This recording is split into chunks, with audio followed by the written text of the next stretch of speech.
Well, I just, while you were looking earlier this morning, I googled the European arrest warrant, and I got just yesterday comments on the 28th of the 3rd from the Deputy Chief Constable of Northern Ireland, who said, and I quote, "It's going to be slower without it, it's going to be clunkier without it, it's going to be likely to be more bureaucratic, it will have a negative impact, and this is the point I put to you, Solicitor, we do look forward to getting some clarity."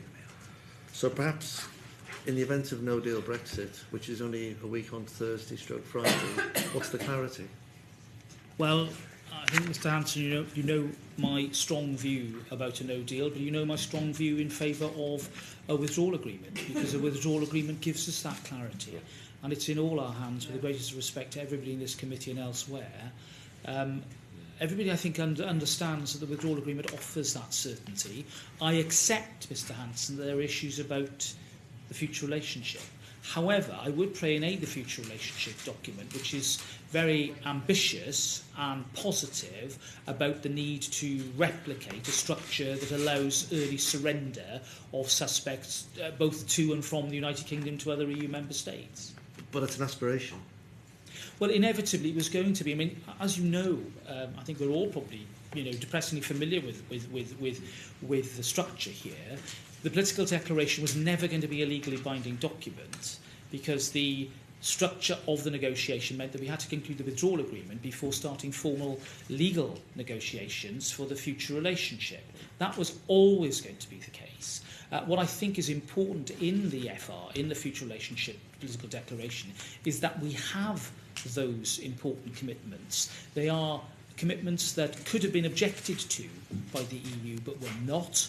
And if you remember, Article 184 of the withdrawal agreement puts an obligation on the parties to use best endeavours and to act in good faith to negotiate a settlement that is in line with the political declaration. It doesn't have to be absolutely in accordance with everything in the declaration, because the declaration as a political document will naturally see an evolution, which is why I don't buy the argument put by some of my more Eurosceptic friends that somehow the political declaration is going to be the final destination of all of this. But I think the content of that declaration is important, and it's important in the sense that we have a joint aspiration on both sides to achieve the level of cooperation that you and I recognise the EAW and indeed the exchange of criminal information system also gives us. Well, what about Eurojust?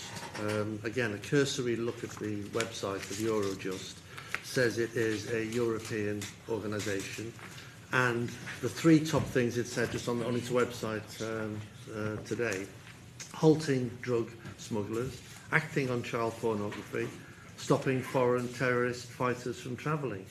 Again, will we opt into that? Can you give an assurance we'll be opting into that? What happens on the 12th of April in the event of a no-deal Brexit?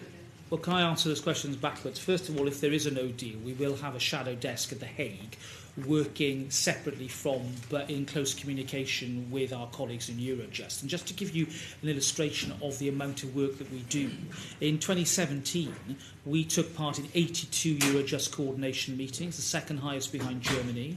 We were the requesting case in 82 cases and the subject of a request in 290. And we were involved in at least a quarter of the joint investigative teams that were supported by Eurojust. So this is important stuff, Mr. Hanson.